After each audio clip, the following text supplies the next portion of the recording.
Mr. Chair.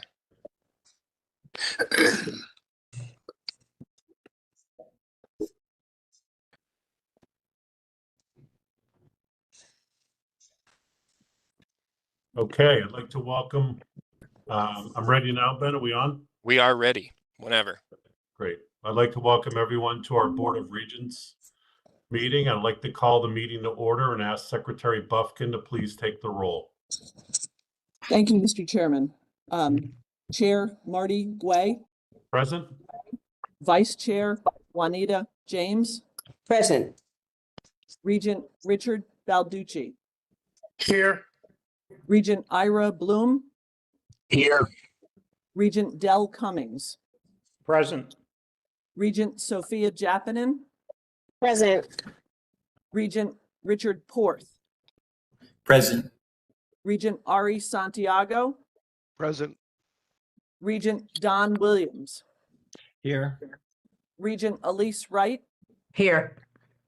Regent Ted Yang, Here. SAC Regent Dakota Lawson, SAC Regent Tyler Yee, Here. FAC Regent Kalina Sisenker, I'm here. Commissioner Bartolomeo, ex officio Commissioner Monisha Jutani, ex officio Commissioner O'Keefe, ex officio Commissioner Russell Tucker, Chief Workforce Officer Kelly Marie Valiers, Present for a half an hour. ex officio Undersecretary Charlene Casamento, Present. Interim Chancellor John Maduco, Present. Interim Chancellor, President Zolmatora, Here. President Ed Klanoski, Present. President Karim Ismaili, Present. Interim President Sandra Bulmer, Present. President Jesse Bernal, I'm here, Karen. Thanks. Interim President Christina Royal. Present. Mr. Chairman, you have a quorum. Thank you so kindly. At this time, may I have a motion to adopt the agenda? So moved. Thank Second. you. Is there a second? Thank you, Second. Juanita. Regent James. Any discussion? All in favor? Aye. Aye. Aye. Aye. Any opposed? Abstentions? This motion carries and the agenda is adopted. At this time, I'd like to ask Chancellor Maduco to provide his report. Chancellor Maduco, you have the floor. Thank you, Chairman Guay, Vice Chair James, Regents, Presidents, esteemed colleagues and friends. Good morning. First and foremost, I want to start off with with the lovely winter storms and weather-related challenges and cleanup that we've all experienced the past couple days. The recent storms led to closures across the entire CSU system and our institutions, and that actually led to the decision to shift today's BOR meeting to virtual. Those storms led to disruptions to our academic, student support, campus operations, and access to our facilities. And per the efforts of our presidents, campus leadership, system office leadership, they all prioritize the safety of our students, our employees, our visitors, and guests, while also managing the cleanup efforts to ensure that our facilities are safe and accessible. So a huge shout out not only to our leadership, our faculty and staff, but really the maintenance, the grounds, the facilities crews across all of our locations for their dedication and Herculean efforts. Kudos to you. Regarding the 2026 legislative session, the Connecticut General Assembly convened per their opening day on February 4th.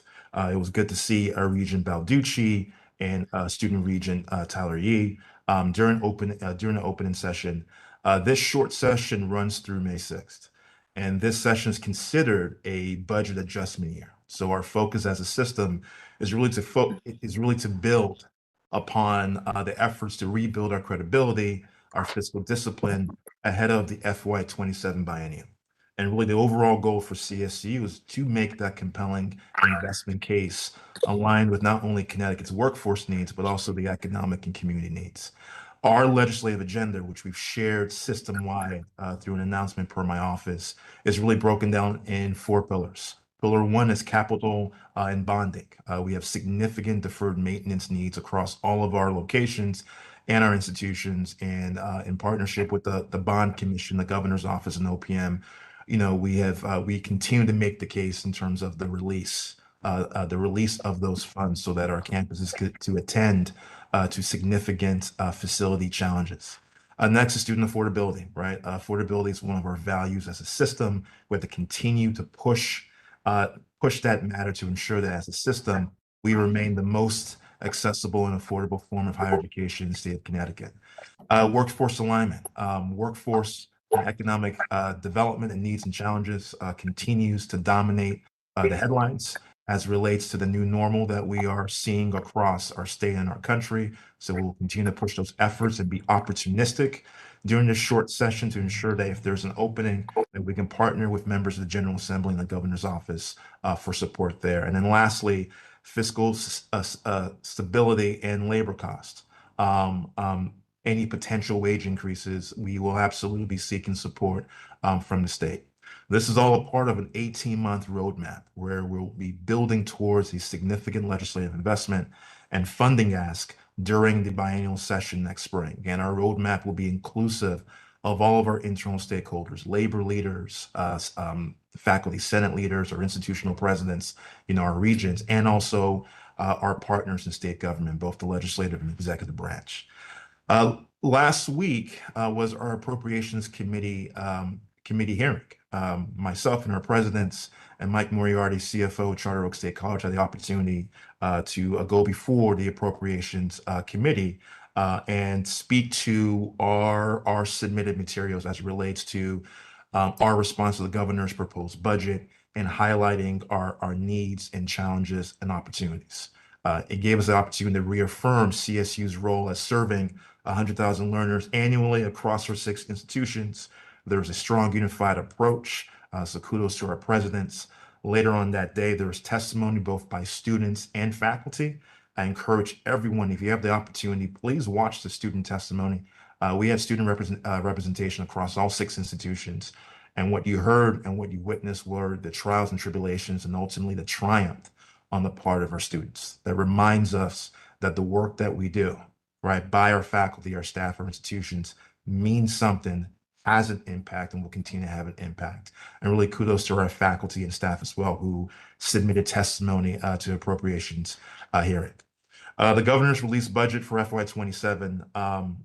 Our stance is, we will be advocating for restoration of proposed reductions, including the Finish Line program that many of our colleagues across the system have been working tirelessly to get that program off the ground.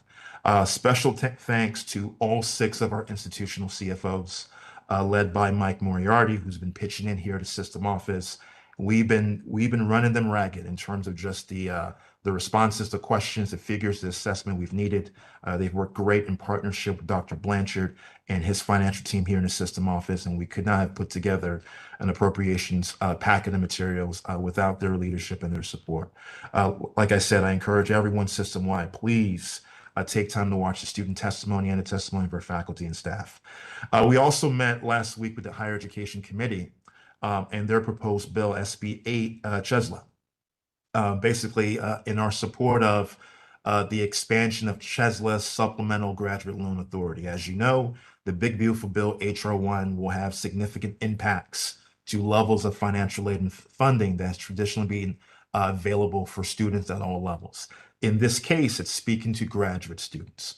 As CSCU annually, we serve about 6,200 graduate students across our 4 state universities and at Charter Oak.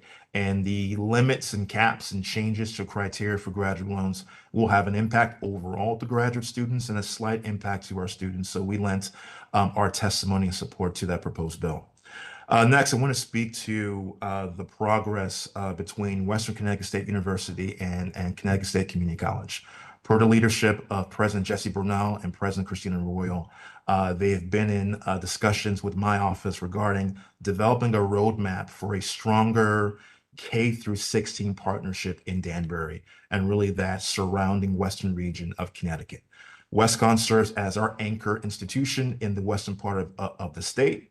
It resides in the fastest growing city in Connecticut, that is Danbury.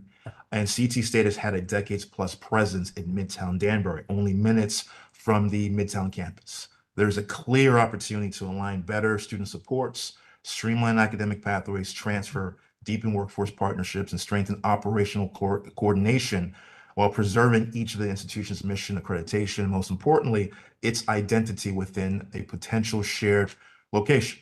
This effort is about advancing a more unified regional strategy that improves student success, maintains affordability, and strengthens workforce responsiveness. Today, I'm formally charging Presidents Brunel and Royal to convene a task force to further develop this opportunity. The task force should include representation from academic leadership, student affairs, faculty, enrollment, operations, IT, and institutional research with the engagement for faculty and key community partners. I'm asking that they return with a clear actionable roadmap, including any policy, capital, or statutory considerations, as well as any recommendations necessary to move this work forward and ensure a more seamless, responsive, and student-centered regional model for Danbury. This work will be continuous, but Presidents Brunel and Royal, please provide and have a high-level proposal and progress report ready next month, as well as any initial intent between WestCon and CT State. Really appreciate your leadership. Institutional recognition. Last week, Governor Lamont announced that Southern Connecticut State University was one of 7 colleges and universities selected by the Tech Talent Accelerator 3.0 to expand AI education and workforce training. Southern will focus in the manufacturing through quantum concepts and new micro-credentials for working professionals. Demand in AI is rising across our state, across this country, across this globe, and currently 1 in 52 jobs in Connecticut requires AI skills. For jobs that require an associate's or baccalaureate degree, the demand intensifies to 1 in 23 jobs calls for AI expertise. So really looking forward to the innovation and to the work of Southern Connecticut. Kudos to you, President Bomer. Earlier this month, Connecticut State Community College and the Connecticut Technical Education Career System signed a landmark partnership strengthening dual enrollment and workforce pathways. This allows alignment in pathways, programmatic partnerships, and shared strategies to address our workforce needs. CTE, Career Technical Education, is critical for Connecticut's current and future workforce development strategies. President Royal, thank you so much for your leadership. I commend you, your administration, the faculty and staff. This is a huge win, not just for CT State and the CTEX, it's for our system and it's for the people of for Connecticut. So kudos to you. And then lastly, the Teacher Residency Initiative was launched across our 4 state universities, Central, Eastern, Southern, and Western, and per the leadership of Dr. Ainsley Diamond and our 4 state university provosts to really address the teacher shortages and strengthen retention statewide. There was a significant philanthropic gift, and we're working with 2 national organizations for this year to be a pilot year to work on methodology and research and then continue efforts to secure more funding. But we have a huge responsibility in terms of ensuring that we're doing our part to replenish the teacher pipeline across Connecticut.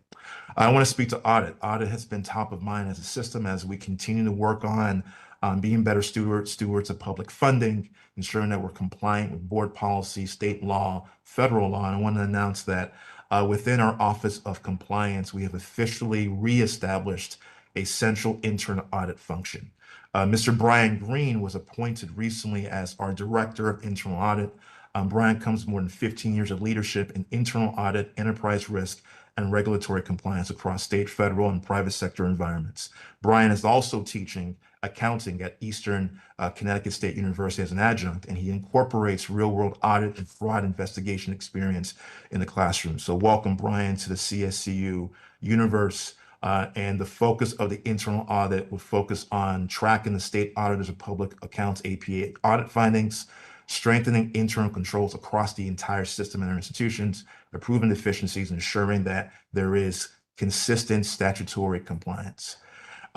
Recently, I believe yesterday, I announced officially the Charter Oak search for its next president. So the national search has begun. We have formed the search committee that consists of members of the Charter Oak community. We want to ensure that this search process is inclusive and transparent and engages the full Charter Oak stakeholders. I'll be hosting listening sessions in the upcoming weeks to gather input that will inform the development of a leadership profile. The search committee will be chaired by Eastern Connecticut State University President Karimis Maley, and we're partnering with the executive search firm Greenwood, Asher & Associates to facilitate the process. Again, kudos to President Klonowski for his 18 years of dedicated leadership at Charter Oak. And then lastly, I want to speak to Black History Month. As we wrap up Black History Month, I want to first commend our institutions for the level of programming and engagements and display of intentional acknowledgement of Black History Month. The Black and African American faculty, staff, students, alumni, and members of our communities reflecting Black history is huge because Black history is American history. And that acknowledgement and that respect of the lived experiences and contributions of Black and African Americans aligns with the superpower of our system, which is diversity, right? We are proud that we represent the people of community, the people of Connecticut, right? So really kudos to the programming. There's been guest speakers, there's been guest lectures, there's been events in the community, you name it. So our institutions do a great job displaying our commitment to equity and diversity across our institutions. Mr. Chair, that concludes my report. Thank you, Chancellor Maduco, for a comprehensive report of where we are and more importantly, where we're going and how we're getting there. I am very encouraged by the amount of proactive incremental success that we're experiencing across the system. And I'm particularly grateful for the leadership of our 6 institutional presidents as they take on their initiatives to really enable our system-wide strategies and their own brand strategies within their own institutions. So thanks to everyone on the call for the hard work that you do and the teams that we don't see that do a lot of the work. Please convey our appreciation for where they are moving this system on behalf of our students, being supported fully by our faculty and our administrators. With that, I'd like to move to public comment. This morning, we have 6 speakers who are today, and at this time, I'm going to turn the microphone management over to Samantha Norton to manage our public comments. Thank you, Chair Guay. Our first speaker is Dr. Frank Valier with Charter Oak State College. Frank, are you able to hear us and are you able to check your microphone for me, please? Yes, I can hear you well. Awesome. All right, you may begin. Thank you very much.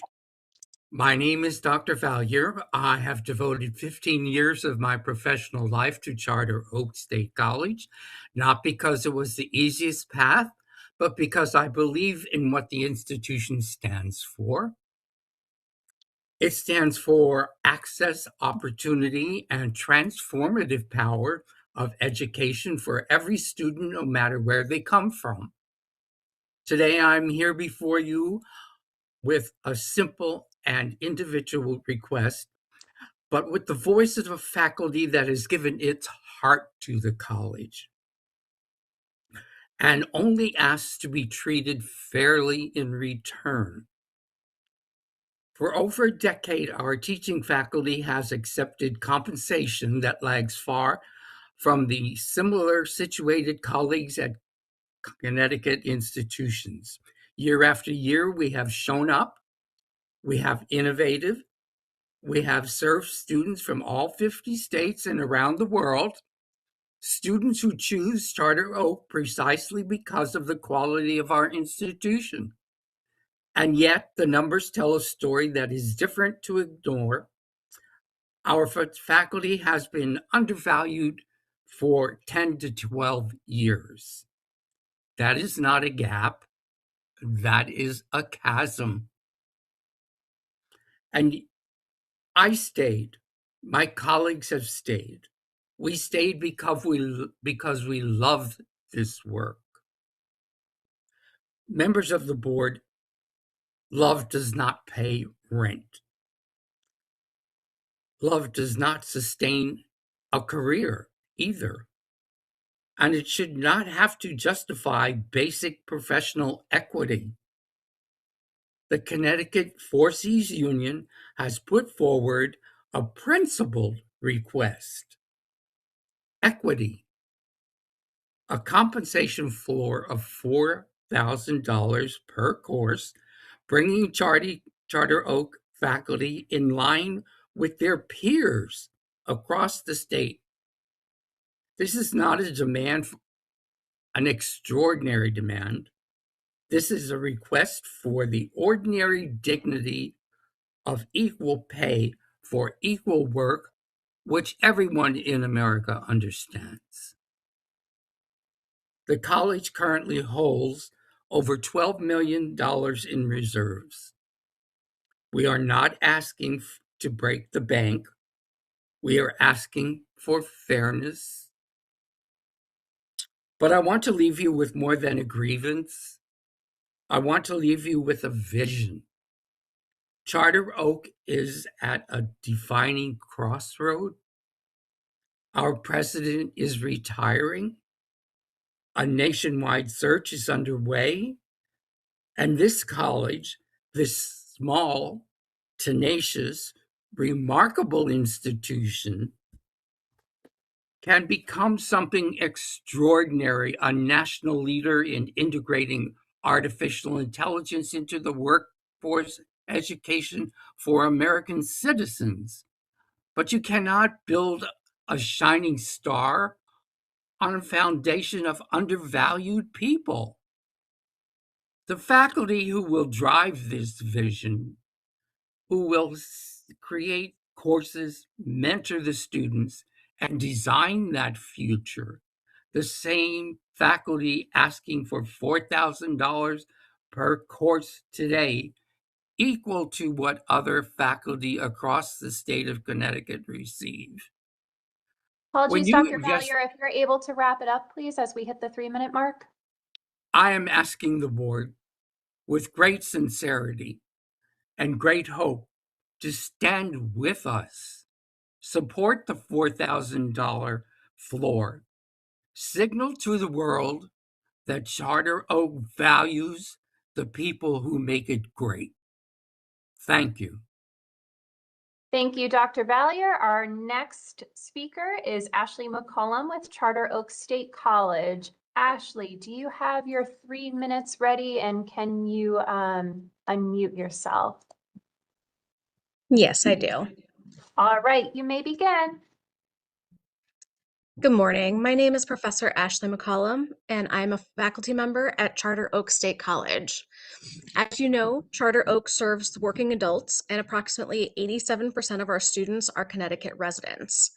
Of those, 80% of our students are actively employed while earning their degrees, which means that they aren't hypothetical students. They aren't hypothetical future contributors to the Connecticut economy, but they're already sustaining it. And faculty are the stabilizing force in the lives of these adult learners, whose lives are frequently marked by shifting schedules, financial stress, childcare demands, healthcare challenges, and more. We as educators provide a consistent presence and standards for them while offering flexibility, which makes persistence and degree completion possible for so many of our students. But stability requires institutional commitment.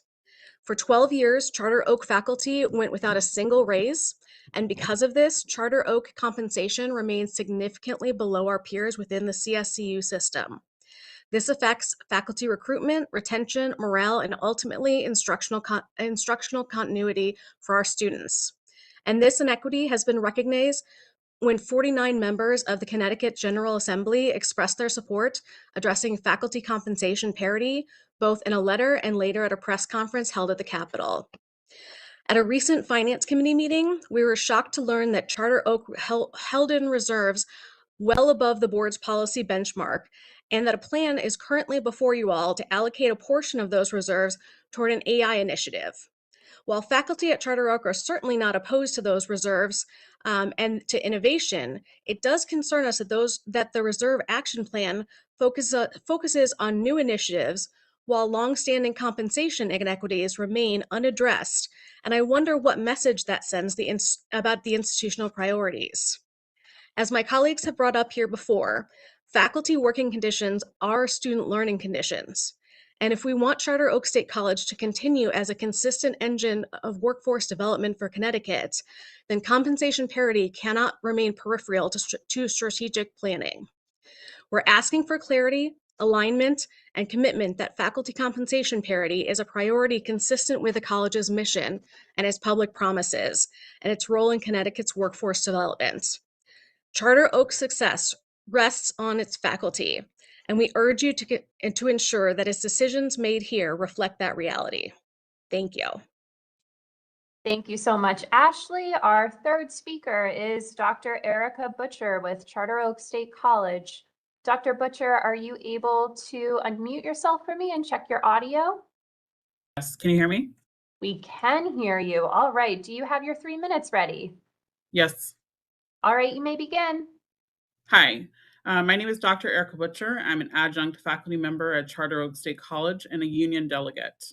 On behalf of Charter Oak faculty, I ask the CT Board of Regents for Higher Education to vote no on the resolution concerning action plan for Charter Oaks State College fund balance.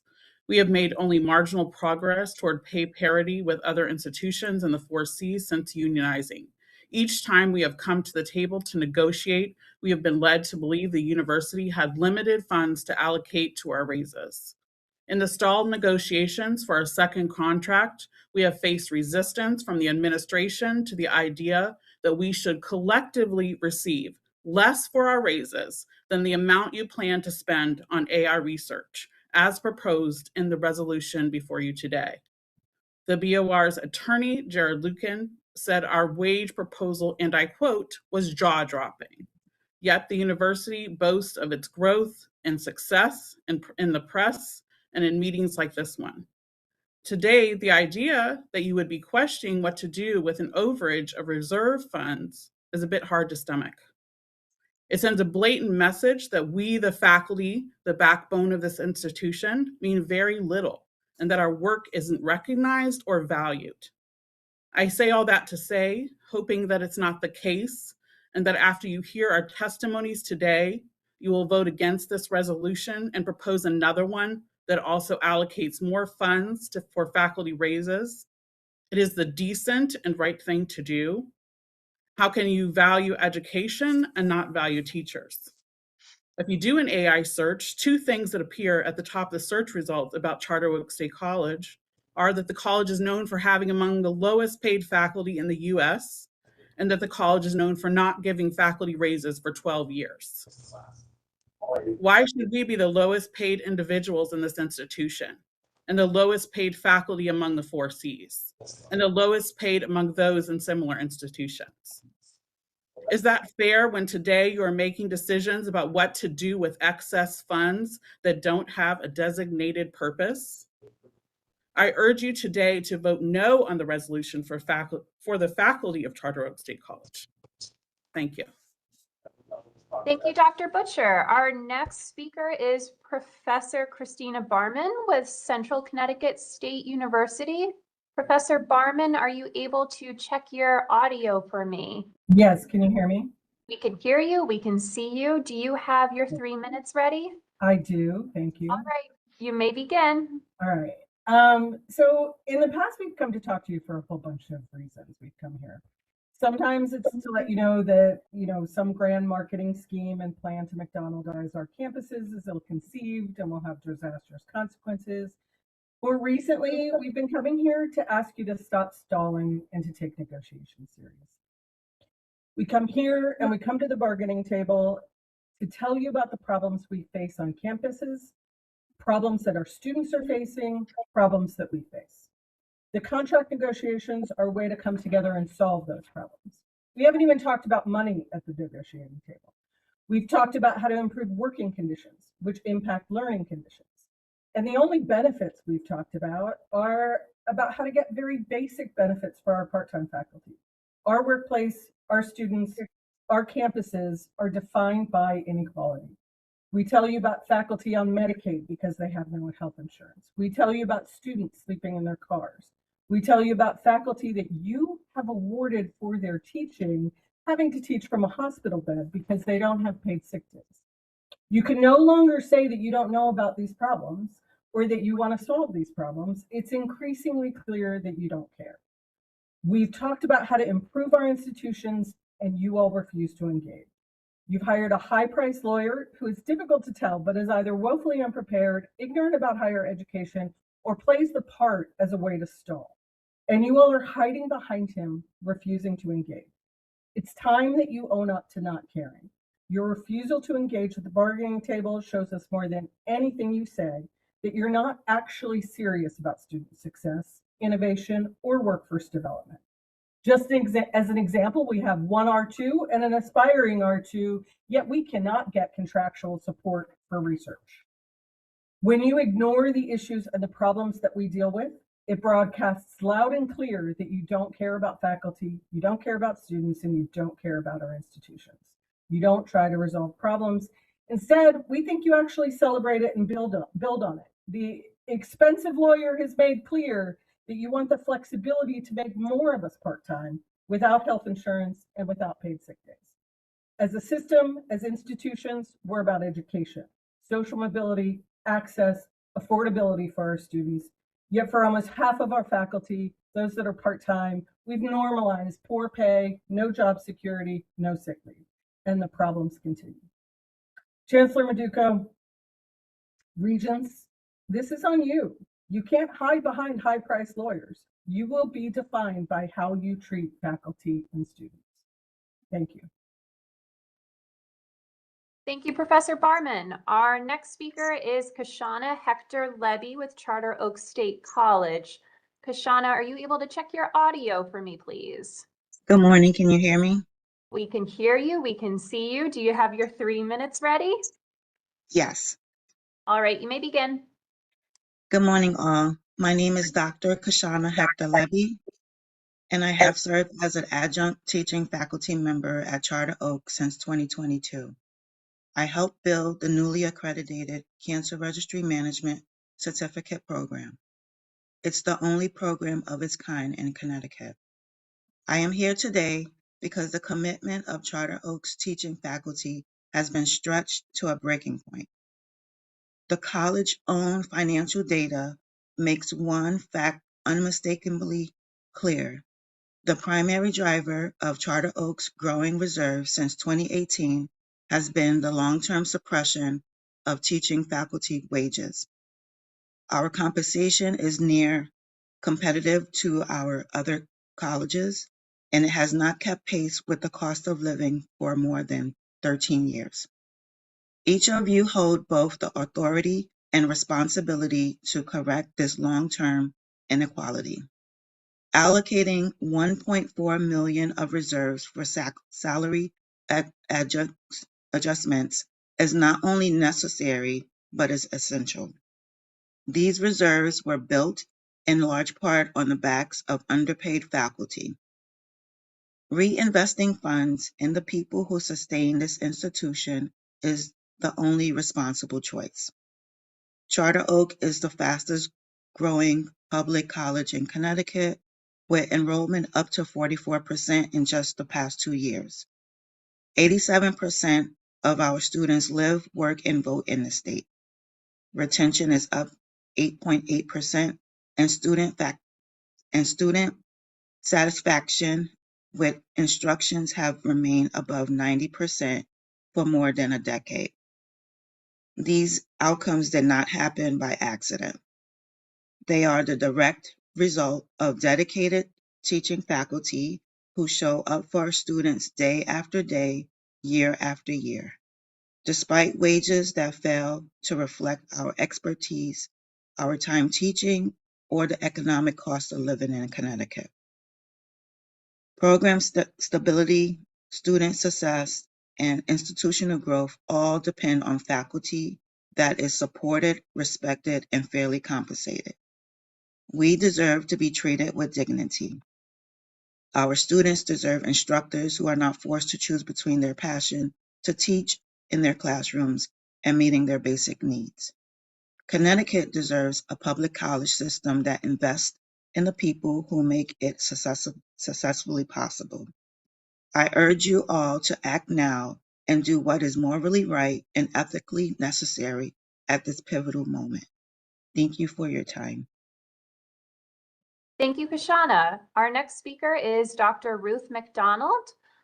Ruth, are you able to check your audio for me?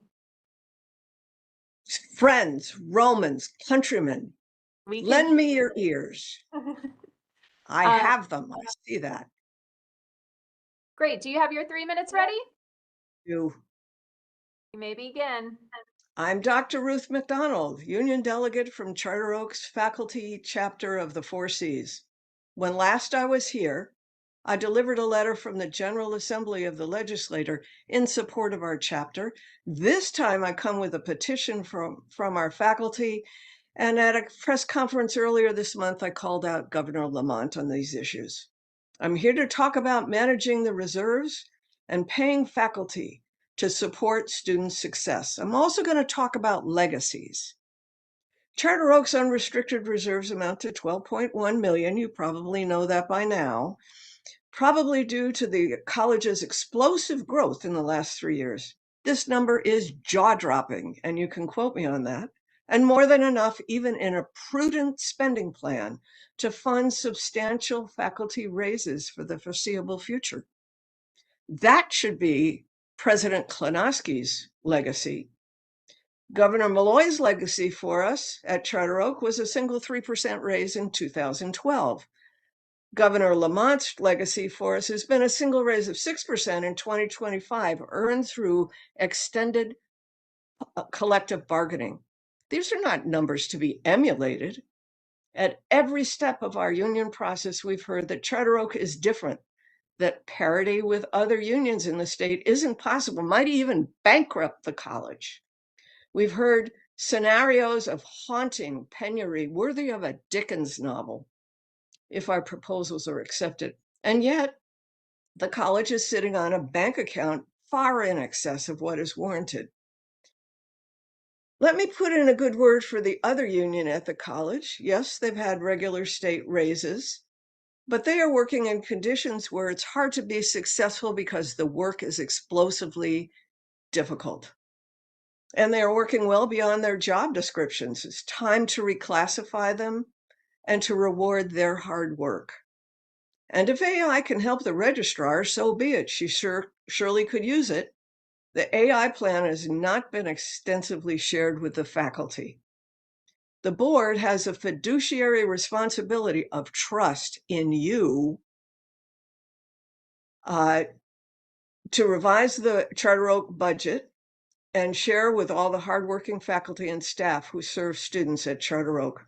I'm not sure how the situation arose with such a war chest, but it's time to spend down appropriately. We need to get beyond tight-fisted penny pinching and work toward equitable compensation. This need not be a Dickens novel, and the faculty should not be placed in the role of Oliver Twist, begging for more. And I shouldn't have to come to be the ghost of Christmas yet to come. Revise this budget. As Tiny Tim would say, God bless us, everyone. And as I would add, we're going to need it. Thank you.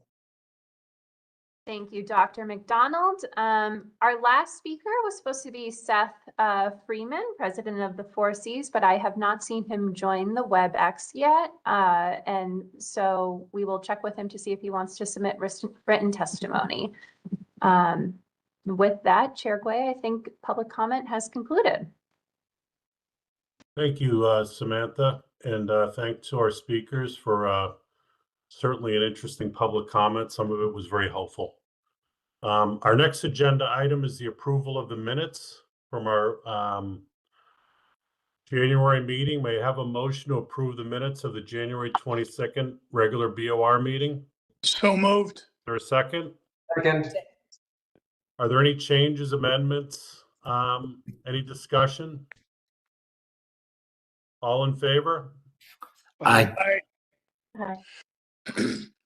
Opposed? Abstentions? The motion carries. The minutes are approved.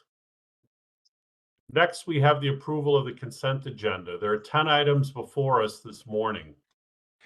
We received this morning an amended resolution for item 1 to correct the name of the program supported by the donation in the final whereas clause. I'd like to call for a motion to approve the consent agenda with the amended resolution. So moved. Is there a second? Second. Any discussion? All in favor? Aye. Aye. Aye. Opposed? Abstentions? The consent agenda is approved. The next items are the reports from our committees. First, I'd like to turn over to Regent Ira Bloom, Chair of the Academic and Student Affairs Committee, for his report and action items on consent agenda. Good morning, everyone. Thank you, Chair Gay. The Academic and Student Affairs Committee met on February 6th. Present at the committee meeting were Regents Del Cummings and Juanita James, and the committee chair. Also present were Regent Ari Santiago, ex officio member and chief work officer, Dr. Kelly Marie Valliers, and ex officio member, Professor Karina Sasenka. There are several recommendations in the consent agenda from Southern that reflect the ongoing process of academic program review. And I think it's important to note that this process is an ongoing process. These are a series of modifications and discontinuations that reflect in part requirements from accrediting bodies, student demand, and other considerations. Another item on the consent agenda, which will be discussed in a few minutes in the report from the Finance Committee, was reported at ASA as well, and that is the gift from Dr. Carol Ann Hawks to Western, and the recommendation for the renaming of the Hawks of the Center for Excellence in Teaching and Learning. This is going to be presented momentarily for action by the Finance Committee, but I wish to report that the recommendation was received with great enthusiasm, but by the ASA committee as well.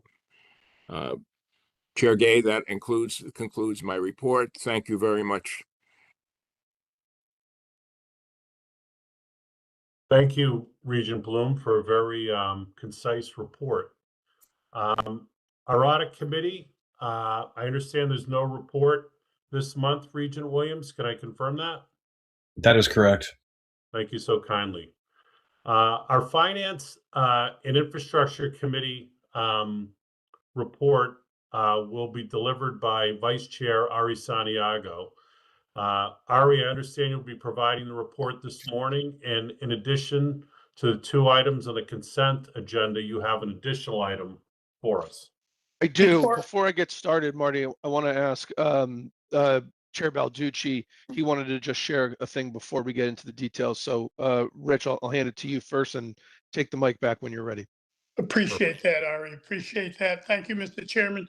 First of all, Michael Moriarty has been mentioned a couple of times already, and I just want to indicate to members of the board who may not be aware that he was the CFO at Charter Oak State College and will be acting as our systems chief financial officer while Dr. Lloyd Blanchard is on leave.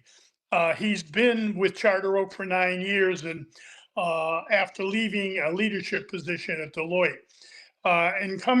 Moving forward, his initial work was done with Charter Oak, but also he spent time with the system office. And that background hopefully will benefit us as we move forward. Ari's going to end up bringing forth a couple of items, one of the major ones being a resolution adopting the updated 2026 spending plan, which is critical. And so with that, I'll call on Artie to bring forward the 2 information items, but the more important resolution that needs to be voted on by this committee and by the board. Thank you very much for that, and thank you, Ari.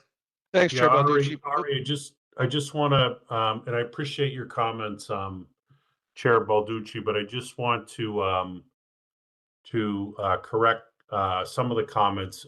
Mike Moriarty is not the acting CFO at the system office. He's supporting some of the initiatives on behalf of the chancellor and the system during this period of time. So Lloyd Blanchard retains and maintains the CFO designation, but Mike has agreed to step in and help us with some of these special projects, with which we are certainly grateful. I stand corrected, Mr. Chairman. I just wanted to It's make a sure it's a everybody rare got moment, Chair Balducci. It's a rare moment. I have to correct you, so I want to acknowledge that too. So Ari, Thank you. the floor is yours. Thanks, Rich. Thanks, Marty. All right, so at the recent February 18th Finance Committee meeting, we covered 3 action items, which we've talked about. I want to do a brief recap of the 2 items that were included on the consent agenda. The first one, the Finance Committee approved the naming of the Dr. Carol A. Hawk Center for Excellence in Learning and Teaching at WestConn. This is a really exciting item, and I think one that the entire board, certainly the Finance Committee, and I think all of us should be proud and excited about. But I'd like to introduce Dr. Stephen Hegedus, who is the provost at WestConn, to talk about this exciting bequest.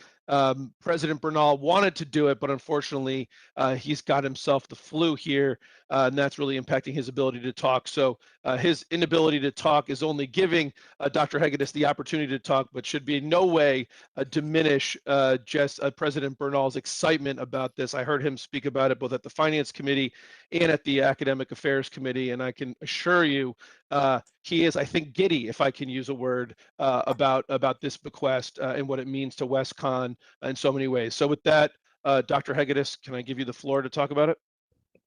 Thank you, Regent Santiago. Can you hear me well? Can indeed.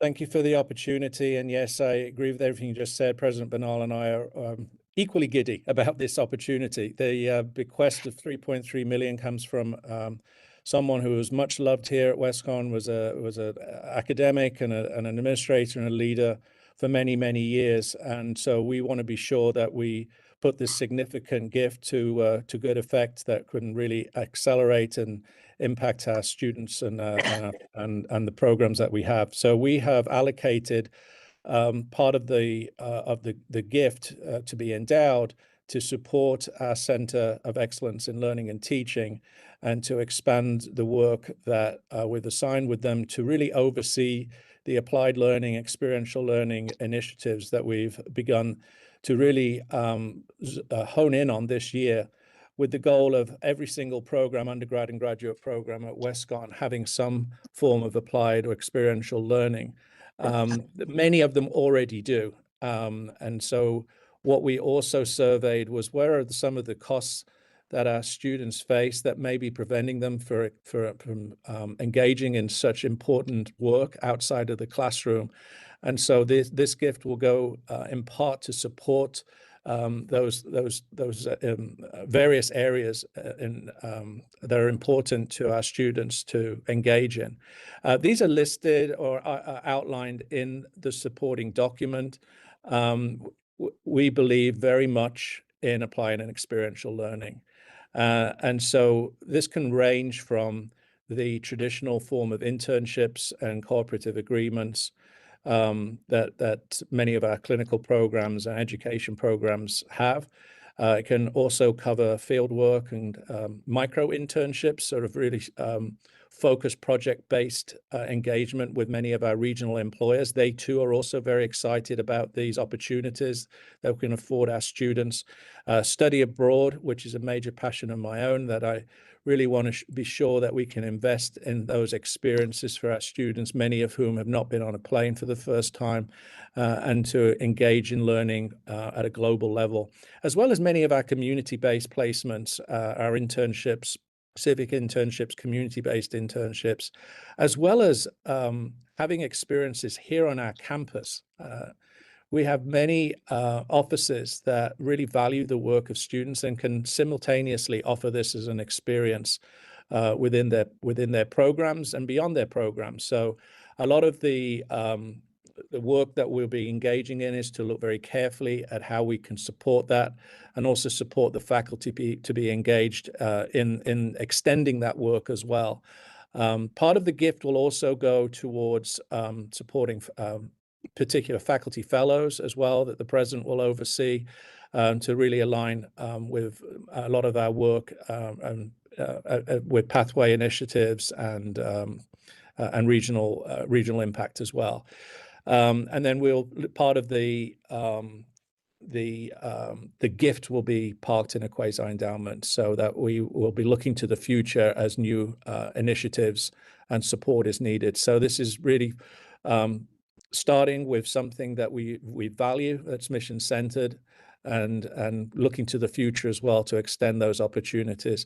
And it seemed only befitting with the work of the Center for Excellence in Learning and Teaching, coupled with a new Applied Learning Council that we are in the process of establishing, that will have representation from faculty, staff, and students, alumni, and other regional partners, to name the center after Dr. Carol Ann Hawkes. Much loved, and we really appreciate your support in all of this work, and to really extend the great work that has already begun and really accelerate. So thank you for the opportunity to present a sketch of our goals and aspirations.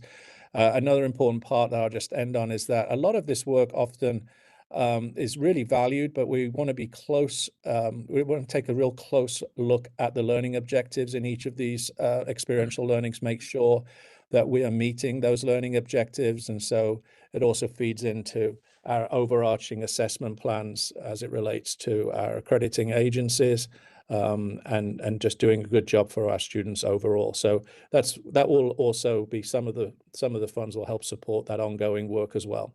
Well, thank you very much, Regent Santiago. Oh, you're welcome, Dr. Hegedus, and thank you for that detailed explanation. We really appreciate it. I'll just end this section by saying I think we're at our best when we have a passion for helping our learners improve and reach their goals in life, when we're engaging with the community, and when we're doing it for a long time. And I think Dr. Hawkes represents all three of those things, from nearly quarter century at the institution to over a century on the planet, to her passion and impact on students' lives, both in her life and now the legacy beyond. So really important work here, and happy to be able to support it. Thank you.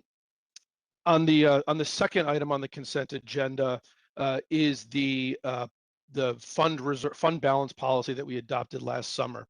So I'm going to go through that a little bit, and we'll end on the item for Charter Oak. So the policy is a detailed view of the funds and reserves by each campus. And there's a key feature of the policy that has a reserve window, setting a threshold, both a floor and a ceiling. So a floor of 30 days and a ceiling of 90 days of operating expenses. Campuses that fall either below this threshold are required to have a plan to get to it, or above it to spend down to it.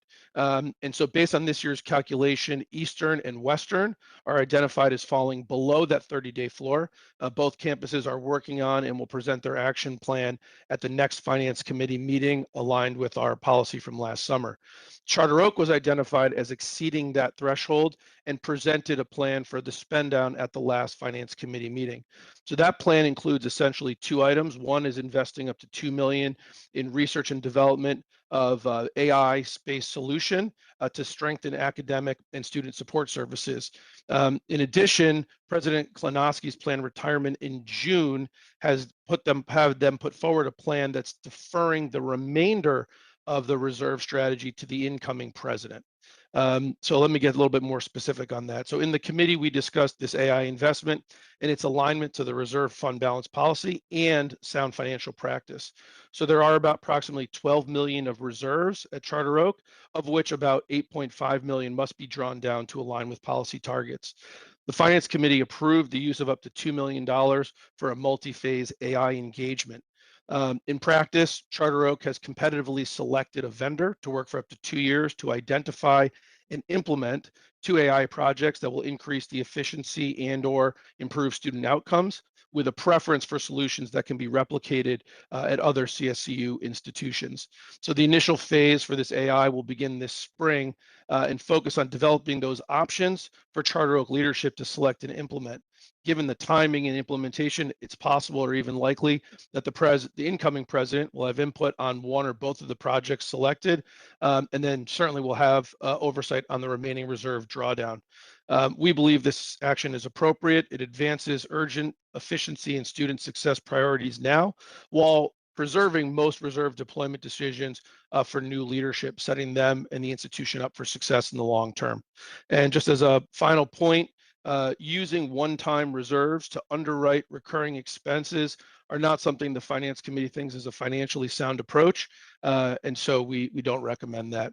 So that's where we are, and certainly appreciate the support of the overall board in approving that in the consent agenda. So Chair Gway, unless there's anything else on that, I'm going to go to the third item, the really important mid-year spending plan update. Good. Okay.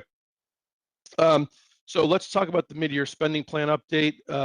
It is required that the system provide a mid-year spending plan telling us where we are relative to budget, where we're headed for the rest of the year, and for the board to approve it. So this will require a vote and approval of the overall board. And I'll just give you a brief summary, and then we can go to approval, hopefully. System-wide revenues are up about 1.4% or $16 million, driven primarily by stronger than expected enrollment. Keeping expenditures generally on track, and after accounting for other debt service and project requirements, we see the system now has a planned deficit that has improved, meaning deficit reduced from 140 million to 133 million projected for this fiscal year.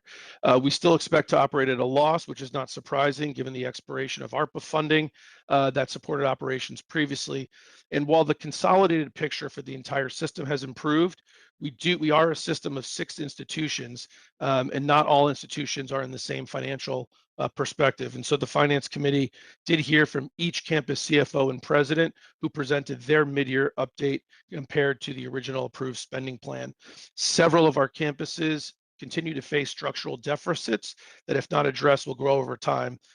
We are using reserves now, which we know the governor and legislature asked us to do that. We are doing that and plan to continue to do that into next year, but that is not going to be a sustainable plan over the long term. And so going forward, fiscal stability will require a focus in at least 3 areas: strengthening revenues by pursuing new opportunities while protecting existing revenue streams, monitor costs with attention to both containment and making sure we're getting return on investment for all of our expenses, and advocating for the release of bond funds and increased appropriations during the state's FY 28 and 29 biennium budget cycle.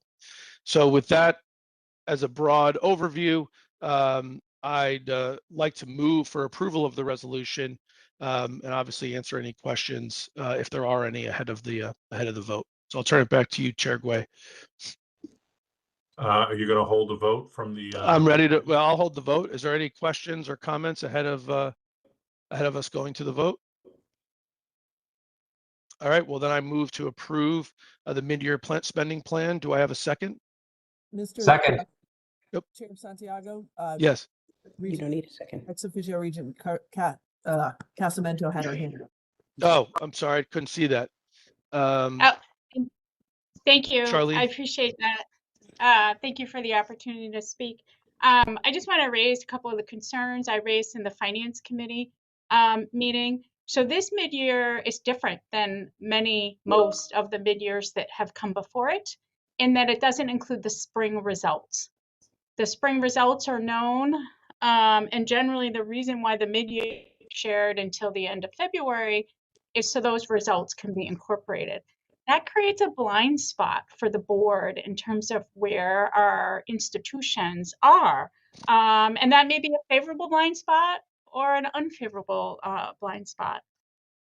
Second, as we've widely talked about, there are structural deficits. And about 2 years ago, institutions were asked to put together a 5-year plan that would allow for the quantification of what the results look like. And again, this is in accordance with accreditation standards even.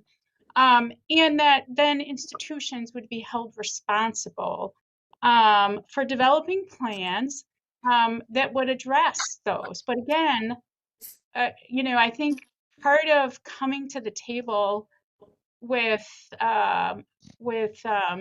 the part of stewardship and oversight that I would believe that the board would have is to have a clear picture as to what those 5-year trends look like, how these reserves are playing a role in them, and given that that's a one-time resource, which has largely been accumulated based on the $750 million provided in one-time support, I think it's incumbent on that being added in to the process. And so I've raised this a couple times. I've been unsuccessful in terms of officially receiving those 5-year plans. I encourage the board to add that as a requirement so you can have the proper sunlight you need to perform stewardship activities that is called for. So again, thank you for the opportunity to comment, and I look forward to having further discussion. Take care. Just Thanks, a Shirley. comment back before you begin, Ari. Ari and I have both talked about that. And the 5-year plan is something that's been out there. We think it's necessary. It'll be helpful to all the members of the board and to all the universities involved. So that's something we will be pushing for as we go forward. Yeah, I think that's fair, Chair Balducci. Thank you. And Charlene, you and I have discussed, and we are working in the background to both improve the reporting, to get some of that information on there, and to work through some of those report outs. So that is in progress in the background, and something that we're very much focused on, and will be kind of coming through the Finance Committee. And I think you'll see those changes and some improvements to that reporting as soon as the next Finance Committee meeting, and continuing through that. So I appreciate your comments both publicly and privately, and look forward to working with you and the various CFOs in the system to continue to improve our financial reporting, both in terms of clarity, accuracy, and timeliness. So we will be working on that. Those are in flight currently, and like as I said, appreciate your comments in that regard. Thank you so much. Any other comments or questions? Yeah, I think it's fair to with this concern, Charlene, is Chancellor Maduco. Do you want to just respond on the position of the 5-year plans publicly, so we can have everyone kind of tied together on what the expectation or the timing could be? Yeah, absolutely. It's one of my favorite topics. For starters, all 6 of our presidents and myself are huge proponents of spirit transparency and sharing those 5-year sustainability plans. The 5-year component, I think, is arbitrary, right? NETCHI does not require a 5-year plan. They require a sustainability plan. I think there's opportunities for us to kind of hone in on what should be the duration or the length of those plans. That's one. I think 2, we all need to recognize that we had 50% institutional president turnover last summer, right? Where we had 3 new presidents coming in. And I own the decision to say, I'm not going to force a Christina Royal, Jesse Burnell, Sandy Bulmer to put forth a plan that they were not involved in creating, right? So there was intentionality in terms of giving those institutions their respective leadership time to get their fingerprints on it, and also with just new information, as any new institutional president would do in their new tenure. Next, we've stood up a CFOs council, and our CFOs have been working really closely together to add their insights. The CFOs and our presidents did bring up the point that Undersecretary Casamento mentioned in terms of the inclusion of census. And what we're dealing with is a timing component. It's not a intentional omission of census data. It's simply the timing by which the Finance Committee meeting, this board meeting, and the recent census date took place, right? So I think there's some recalibration opportunities on the horizon for us as a system to make sure there's better alignment to include those spring census information, and the presidents are fully on board with that. And then lastly, I would encourage all of us. I think there is new momentum as a system as it relates to our collaboration across all the committees, with the regions, with the presidents, with the CFOs. I would ask all of us that the sustainability plan is a tool by which not only the accountability and transparency, but also monitoring our progress as we're all working towards financial sustainability. And we got to do our best to ensure that the outside public and other external entities aren't weaponizing something like a sustainability plan or the idea that we have structural deficits, which is germane to public higher education across the country. That's something I'm a huge proponent of, because we have seen in real time that often a figure can be weaponized against us, and that does no good to all of us involved that are working extremely hard for the betterment of our institutions and, more importantly, for our students. So just wanted to add that to the record. Appreciate that. Are we able to move forward? Charlene, is your hand a legacy hand? Yeah. Yes, Yeah. yes, Okay, the thank you. legacy hand. Sorry Got it. about that. No problem. Okay. So circling back, thank you, Chancellor Maduco. Circling back, any other comments or questions on the mid-year sustainability plan? And if not, then I'll look for a second to my motion to approve the mid-year spending plan. Do I have a second? Second. Second, thank you, Regent Yang. All those in favor of the motion, please signify by saying aye. Aye. Aye. Any opposed? Any abstentions? The motion passes. Lastly, Chair Guay, before I hand it back to you, I did want to just mention, just as a closing point, that you'll see this in the agenda, but under the new contracting policy, the Board of Regents will receive contracts in two categories. There's a range of contract size that we will be informed of a contract being signed, and then there's another level at which we have to approve. In this agenda, we have an informational item. It's at the end of the agenda, excuse me. That is the CCSU, or the Central Connecticut State University elevator maintenance contract with Otis. This was informed to the Finance Committee. We have confirmed that that's gone through appropriate purchasing process, and in any case, this was an informational item. So that's in the back of the agenda, and we'll continue to work with both system leadership and board leadership to make sure we're getting this information in streamlined and monitor this new policy as to its effectiveness over time. That is the concluding end of my report. Chair Guay, I'll hand it back to you. Thank you. As a point of privilege, I would like to ask Chair Balducci and Vice Chair Santiago to come back first to Vice Chair Juanita James and myself with a perspective on the 5-year sustainability plans. I think Regent Casametto made a fair point. I think Chancellor Maduco made other fair points.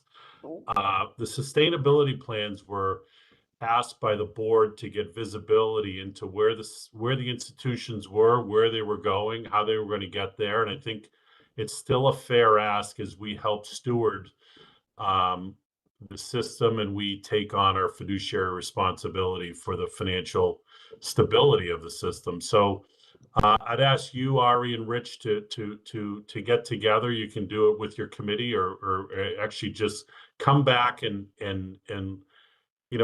let us know what you think, how we should proceed with the sustainability plans, because we do believe that those are helpful for us to have visibility on. I would also ask the Finance Committee to take a discussion on this Charter Oak pay. I know this has been a very big issue for the faculty. I know some of the discussion is helpful.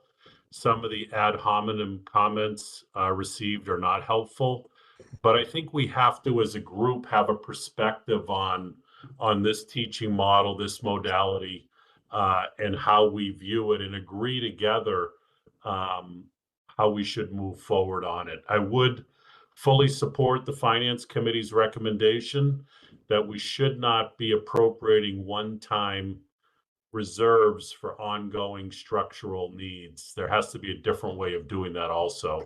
But let's put this as a discussion point because it's here. I think we have to, as a board, get deeper into an understanding around it. Yeah, no problem. Appreciate that. The 5-year sustainability and the report outs, Chair Gway, we're already underway. And so when Rich and I get to a conclusion, happy to report it out, and we'll get the finance committee involved in that. And appreciate the other comments regarding compensation and equity at Charter Oak. We will look into that. I think just as a point, I think we are in negotiations with the union currently, and so that I think limits a little bit publicly what we want to say, because we want to respect the collective bargaining arrangement and that process. But we'll take what we have there and get to work on it. Yep, and you have some really good colleagues on the board in other areas like academic affairs and human resources, governance, audit, who can help in this area too. So feel free to use the full range of our impact. And if there are ongoing discussions, we can take those in executive session and make sure we're not conflicting with other priorities that are statutorily required that we don't interfere with. So Yeah, I'll wait to hear from you. One of the comments you did make, Mr. Chairman, and it's important that people understand it. You can't give raises on one-time dollars. It has to be done in another fashion. You can't just say, well, we have a surplus or we have a reserve. We could use that, because those reserves run out as do normally the surpluses. So it has to be done in another cohesive, thought out manner that we move forward in that direction. Agreed. Thank you. And also a public recognition to WestCon. I think Provost Hegedus did a real nice job explaining the gift and the force multiplying impact it'll have on WestCon. And Dr. Jesse Bernal will properly acknowledge that in a handshake to you and the provost at your inaugural in a few weeks. But thanks for all you're doing. We see the momentum in Danbury. We're really heartened by it, and we see the system engaging through CT State and other areas. So thanks to Dr. Royale and others in this effort.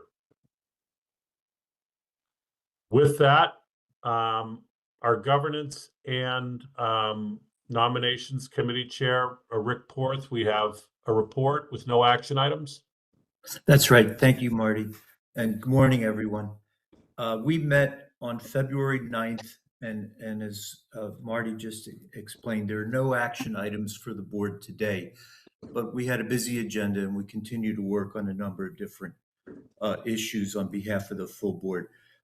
Present at our February 9th meeting was Don Williams, Juanita James, Ira Bloom, myself, and Adam Joseph and Karen Buffkin joined us. And thanks to both of them for helping support our work. The first thing we discussed was succession planning, something that we really need to bring back to the full board, obviously. But just to give you a sense of the kind of discussion we had, it was around how authority is delegated in the event that there's an absence in either the chancellor's position or in our campus leadership, presidents, and then the order of that delegation. And that in turn depends on whether it's short-term or long-term, and there's some other issues related to that. But we had a good discussion in our meeting about the best way to do that, best practices in that, and we will bring something back to the full board, I hope, in the near future as it relates to succession planning. Second major item, and you've heard about this before, but it remains very important for us, is the Board of Regents orientation, training, and onboarding. And this relates to Public Act 22-16, where there's a whole list of the kinds of items that we should cover in terms of onboarding training for new regents. And I'm happy to report, and you've seen some of this already, that we've developed a pretty detailed agenda outline of the topics that we would cover. And we've discussed how it would be delivered both to new regents and then on a periodic basis.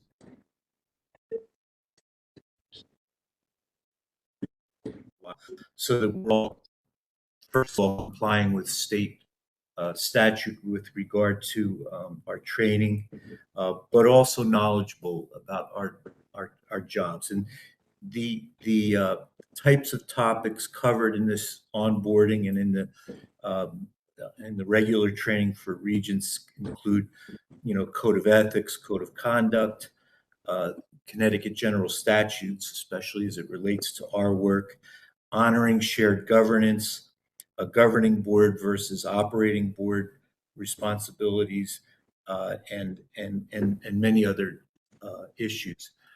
Chair Gway asked a couple weeks ago to verify that the training would include discussion of gifts, acceptance of gifts by board members, and also discussion of the travel policy that we need to abide by. And that, of course, we will definitely include that in the training. So it's pretty exhaustive. It could take as much as a couple of days. The way it's delivered, we'll try to be as flexible as possible for the benefit of our members, but we know that this is an important part of our job in the Governance and Nominations Committee. We're currently, and hopefully all of you have heard from us on this, but we're currently trying to schedule the training sessions. And Karen Buffkin, I hate to put you on the spot, but how are we doing in terms of regent response to scheduling these training sessions? Can you say? Yes, sir. Thank you. Response has been good. We need to add some additional dates to accommodate schedules, but we have 2 sessions scheduled with half the board handling those sessions. Great. Thank you. Again, we members of the committee, and I think our board leadership really encourage all of us to take this very seriously. I think I'm certain that our goal as regents is to do like Marty always says, to do the right thing and to do it in the right way. And I believe, and I think many of us believe, that these trainings will help us with that. And so this is a high priority for us, and I hope the full board. Moving through this as quickly as I can, we also have a responsibility for nominations to the board, and that's been a hot topic lately, both in terms of getting some vacancies actually filled, but also in terms of our role in recommending candidates to the appointing authorities, so that our board represents the state well geographically and in terms of different types of expertise that can, as Marty alluded to just a couple minutes ago, that can support the work of the board and the leadership, the staff leadership in the CSCU system. So we agreed that we will add a couple columns, a couple new pieces of information to the chart that outlines who the members are, and we'll ask appointing authorities to specifically consider things like residence, geographic representation in the state, and then professional background, so that we can bring many different perspectives and types of expertise to our work. Also at the meeting, we discussed the board's way of making emergency decisions between regularly scheduled meetings. That's important. Things happen fast, as this board meeting demonstrates. With Karen Buffkin's help, we began to look at policies and laws that are already in place. There's a state law,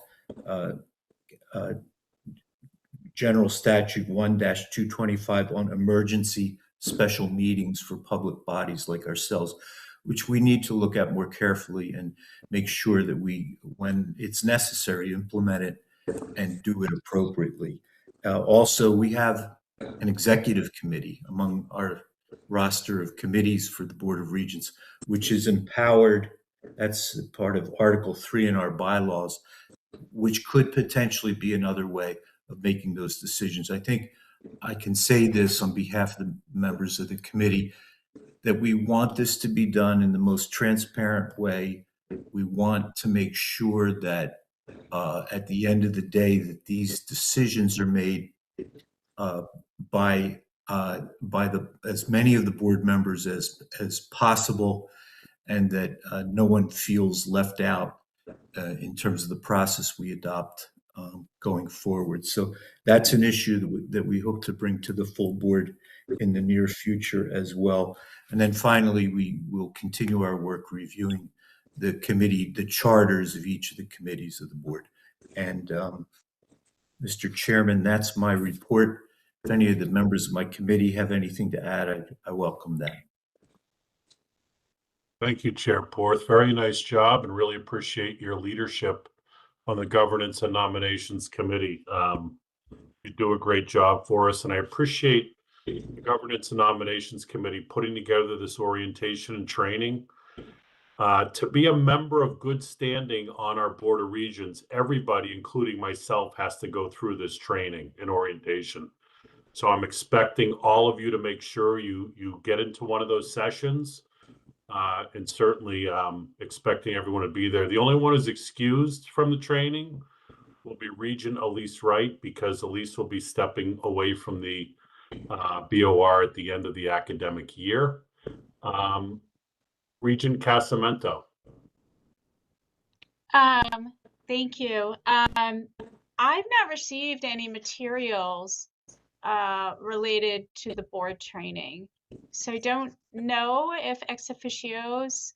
I'll get back to you on that. It's a good question. Let us clarify with the statute. If the statute says you shouldn't have the training, then we won't make you do the training. But if the spirit of the statute does, I'll ask you to join in with us and bring a brown bag lunch for that training. I'm happy to fully participate in the training, just hadn't had any awareness of it until the meeting. Thank you. Excellent. All right. Thanks again, Regent Porth. You do a great job for us, and looking forward to your leadership in this committee.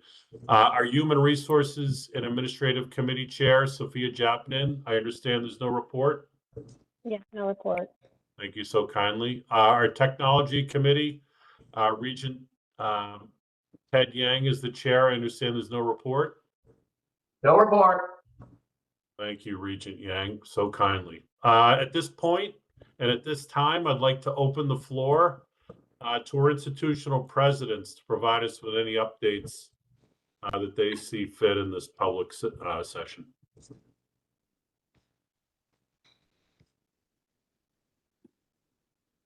I'd be happy to share a few items, Chair Gouet, if that's okay. Absolutely, President Ismaili, the floor is yours.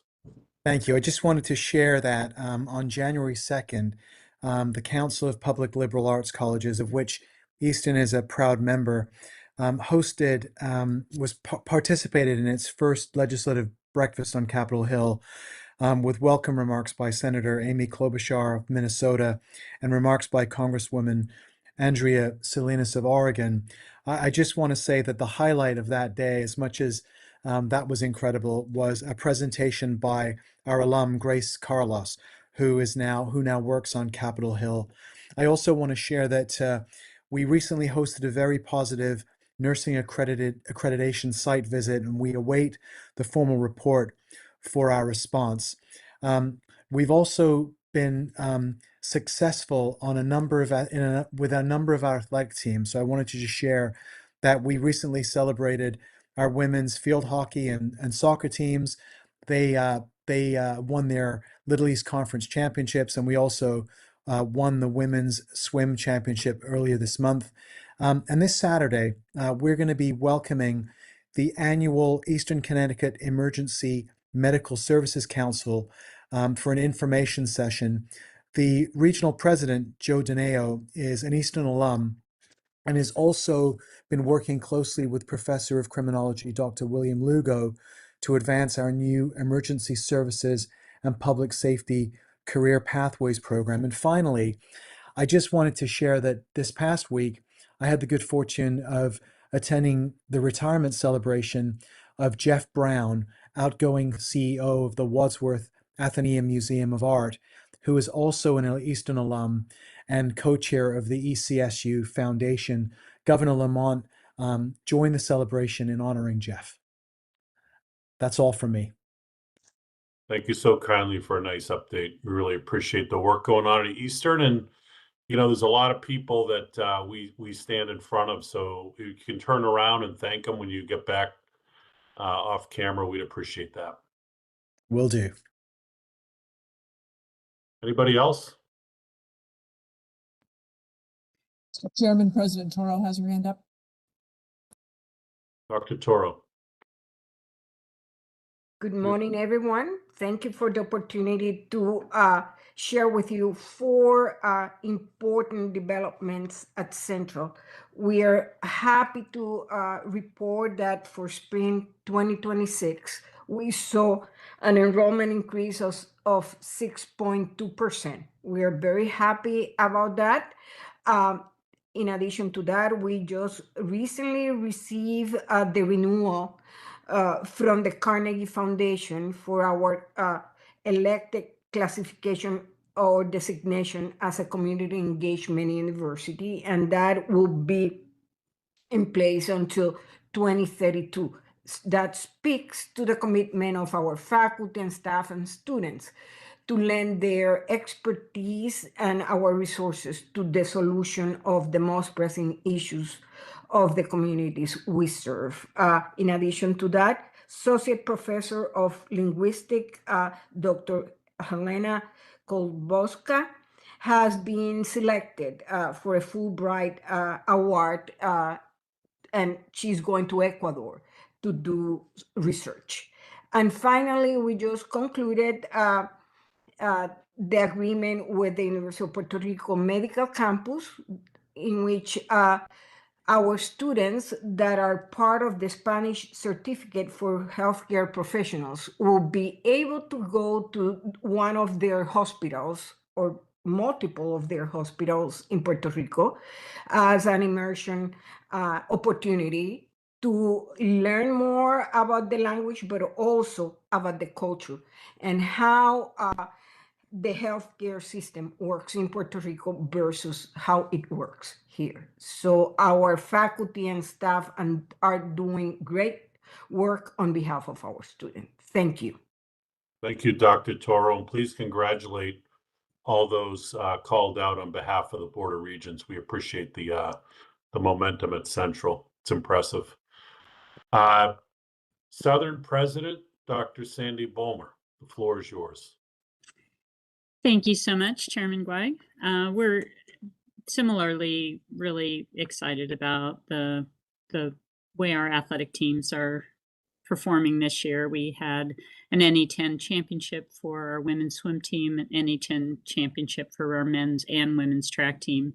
And our women's basketball team, if you are looking for something to do, they'll be in the tournament for the NE10, and it's looking really good for an NCAA tournament appearance this year. So things are a lot of fun on campus when athletic teams are winning.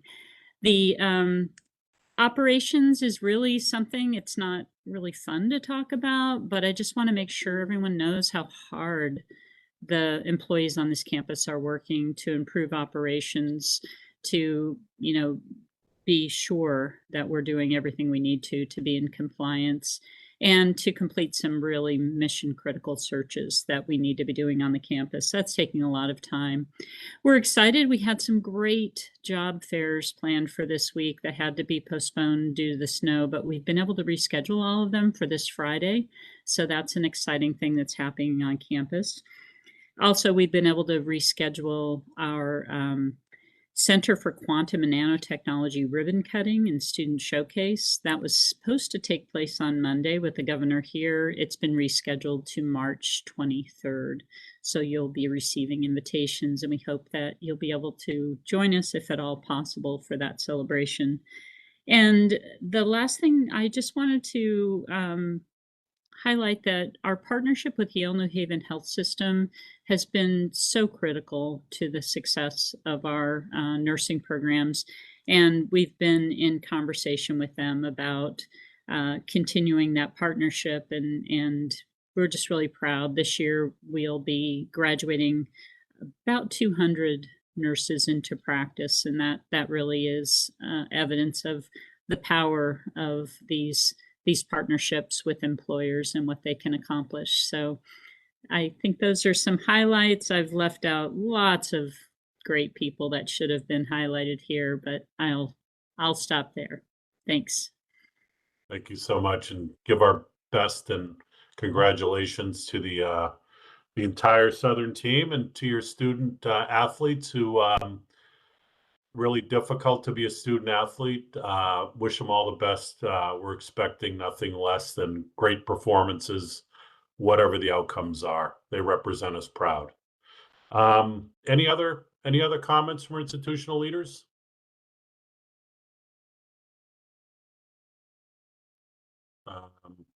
Excellent. Well, I know Chair that. Guay. Yeah. Sorry, Chair Guay, Stephen Hegedus. I'm just offering some remarks on behalf of President Bernal, if that's okay. Perfect. We've already had quite a bit of time today, but just a couple of highlights. First, today is WestCon's Day of Giving, and there's a lot of activity already underway. On the other side of campus at 9 o'clock, we had already reached over $100,000. So we're excited about that as well. And we all invite you to support and give. And President Bernal also wants to relay the message that as part of that, his fundraising as well as help support his inauguration.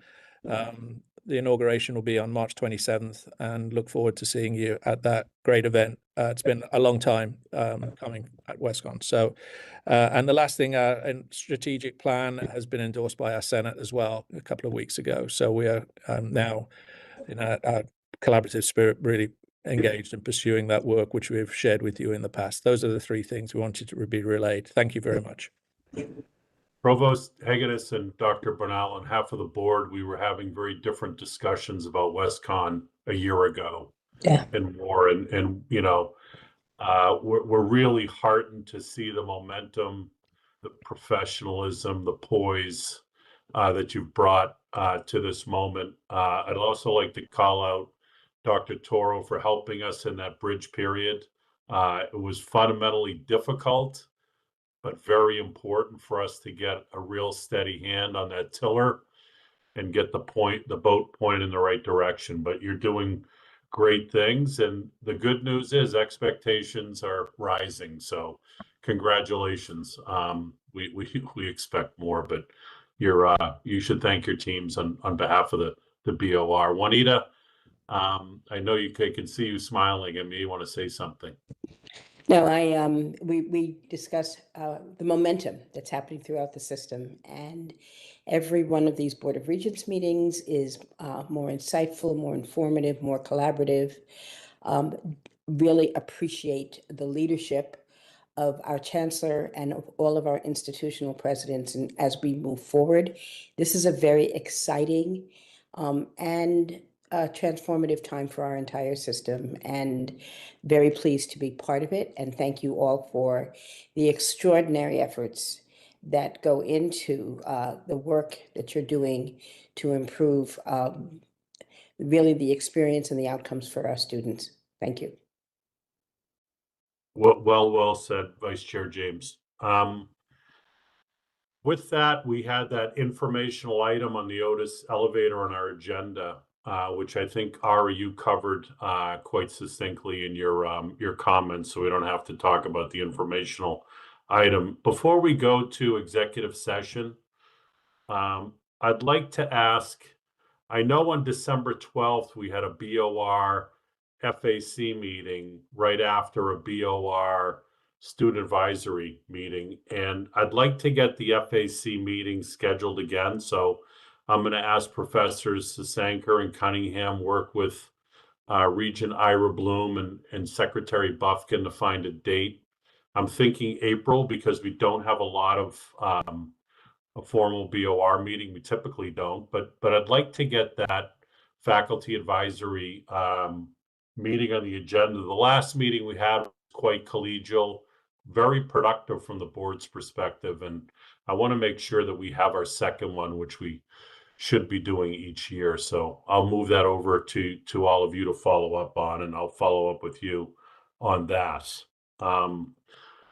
With that, we're going to move to executive session. But before I call a motion to move to executive session, let me state that the members of the Board of Regents will move to this executive session in accordance with 1-200 subsection 6E of the general statutes to discuss preliminary drafts and recommendations related to university affairs.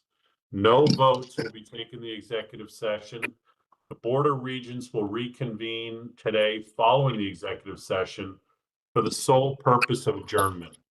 In addition to the committee members, the only individuals who will be in attendance in the executive session are Chancellor John Maduco, President Zoma Toro, General Counsel Karen Buffkin, Vice Chancellor for Academic Affairs Ainsley Diamond, Vice Chancellor for External Affairs Adam Joseph, Chief of Staff Jessica Paquette, and Executive Director Danny Anello, as these individuals have testimony or opinion that is pertinent to the matter being discussed.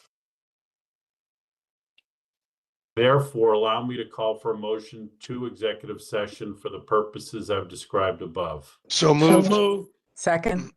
There's a motion and there's a second. Are there any discussions? All in favor? Aye. Aye. Opposed? The motion carries, and before anybody does anything with their keyboard or their mouse, Karen, you've sent out a second meeting for us to keep the live stream will be paused, but those who are on executive session will need to go to another link, and maybe you or Ben want to inform us of that before I guess we can pause live streaming now because we'll stay on this call, right? And then we can go to the other call. No, you would have received in your inboxes right after the regular meeting started a WebEx invite. So please go to that WebEx invite. It's labeled executive session. This meeting will be paused. There will be a sign up that says executive session. We will return to this meeting to adjourn at the end of executive session. Okay. But you will depart this meeting. Please leave this meeting and go to the other WebEx invite. And then we will return to this one after executive session. Clear. Any Karen, just questions? for clarification, we actually X out of this meeting, go to the other one, and then re-log on to this meeting. Correct. All right, okay. This is a test. This is an orientation test. So you can prove technology performance, but we'll see those who are going to be at the executive session on there. For those who aren't, thank you again for all that you're doing for us. And most importantly, thanks for all that you're going to do for us. We appreciate it. Thank you. Thank you. Thanks.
I think we're waiting for the rest of the regents to come back in.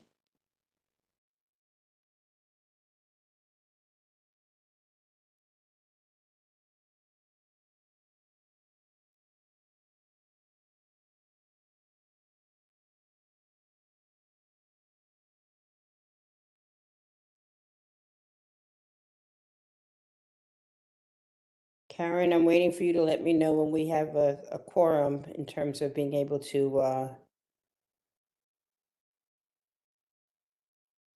We're not quite there yet. okay.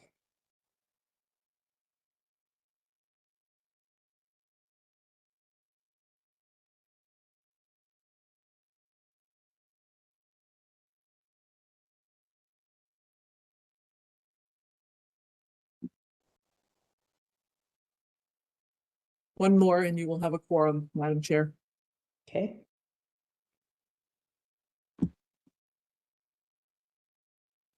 You have a quorum. Thank you very much. I would like to entertain a motion to adjourn the Board of Regents meeting for today and look forward to certainly more conversation going forward. But I'll attain. So moved. Second? I'll second it. All in favor? Aye. Thank you all very much for your participation, interest, and the meeting is adjourned. Thank Thank you. you. Bye-bye. Take care. Bye now. Streaming has stopped. Thank you, everybody. Thank you. Sure, Karen.